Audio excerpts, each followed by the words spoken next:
Hello and welcome to this campaign map breakdown for Total War Warhammer 2. In this video we are taking a closer look at the New World and all the races and factions that inhabit it. Total War Warhammer 2 includes a massive campaign map that spans across 4 unique continents. The Isle of Ulthuan is the ancestral home of the Elves. It is a beautiful place filled with landmarks and impressive structures. The island features a hollow ring of land with an inner sea only accessible through the Straits of Lothern. A large mountain range divides the lands into inner and outer provinces, and travelling through the mountainous passes can be difficult, as all entrances to the inner regions are defended by mighty fortress gates. These gates are represented as unique single-region provinces with large garrisons. However, you are unable to construct any economic buildings. Ulthuan is also home of the Great Vortex, the powerful magic maelstrom that banishes the demons of chaos from the world. The island is almost exclusively owned by various high elven factions, the most important one being Lothern. Lothern is the greatest and most important city of Ulthuan, and traditionally the seat of the Phoenix King. The city's surroundings are captured by the Cult of Excess, and it is Tyrion's duty to banish these dark elves. This will be your first challenge. Mordruki control the north of the island, and they will have to be dealt with as well. The other regions might be controlled by the High Elves, but do not be deceived. Not everyone will bend easily to your will. Some factions may rebel and need to be defeated in order to unify the island. Other threats come from the surroundings of the island. The north is controlled by the cursed Norskins, and the pirates of Sartosa have a penchant for raiding your regions from their islands in the east. If you are able to unify the isle, great wealth and power will be gained. Ulthuan provides a great strategic position, and you are able to create a landmark in every single province on the island. If we move across the ocean, we enter the Southlands. The north of this large continent harbours the Great Desert. These lands are dry and unforgiving, but some races manage to adapt to this climate. The regions of Araby are currently owned by various Bretonnian Crusader states. These invaders from the Old World are not easily defeated, as attackers will suffer heavy losses due to the attrition in the desert.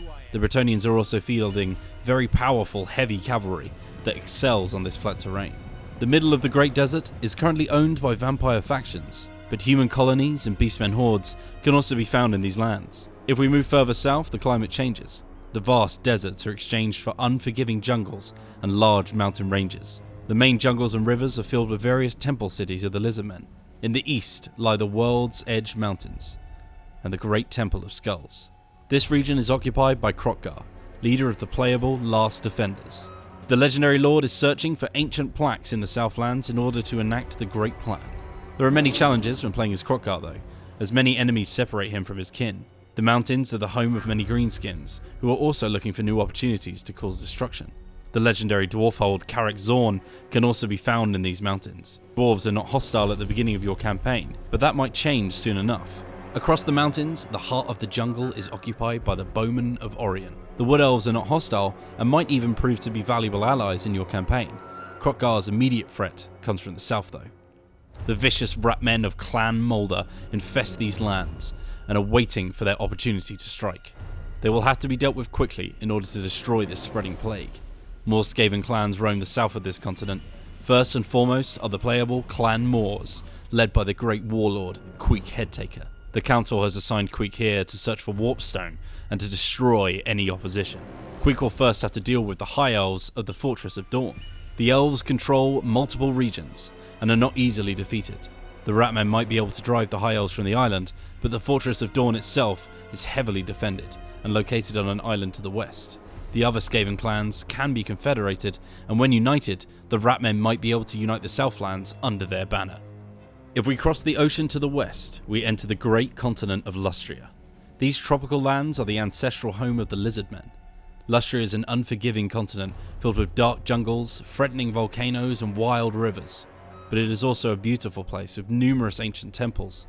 Many of these cities are ruined and abandoned, waiting to be reclaimed by the Lizardmen. Not every ruin, however, might be what it seems. Many Skaven clans covertly inhabit these places. One of these is the playable Clan Pestilence, led by Lord Skrog. The Lizardmen of the Southern Sentinels are your first challenge when playing as Skrog. Be mindful when attacking them, as your Skaven hideout is surrounded on all sides by Lizardmen cities. More Lizardmen are found in the north, but the other Skaven clans that have settled in these lands might help you in your conquest. Lord Skrog is not the only challenger in Lustria though, as Teclis and his Order of Lawmasters have colonised the Turtle Isles in the west.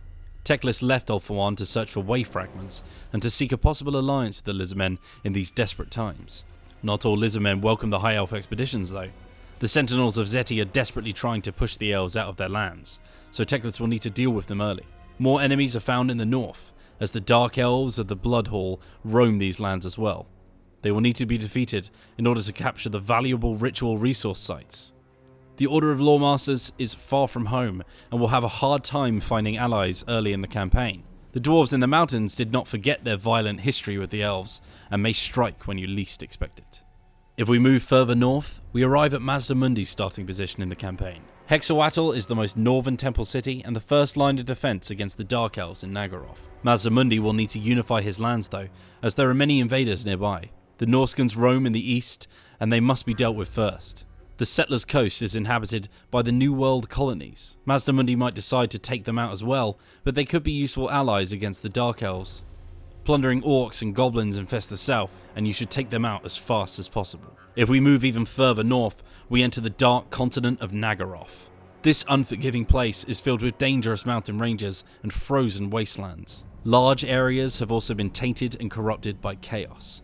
This land is home to the Dark Elves, who control multiple large fortresses and cities. The playable Cult of Excess, led by Marathi, starts out at the ancient city of Quintex in the Iron Peaks. This corrupted land offers many challenges and opportunities. Though the lands are occupied by the Dark Elves, there is no such thing as unity on the continent. The bleak holds have risen up against Marathi, and defeating them will be her first challenge.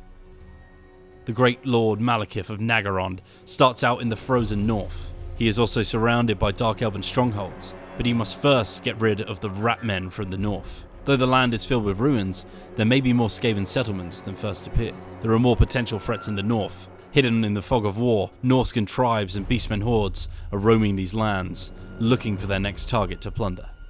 Each area comes with different challenges, races and landscapes, and every campaign will be different. That's all for this campaign map breakdown. Be sure to follow the official social media channels for the latest news and subscribe on YouTube for more Total War videos.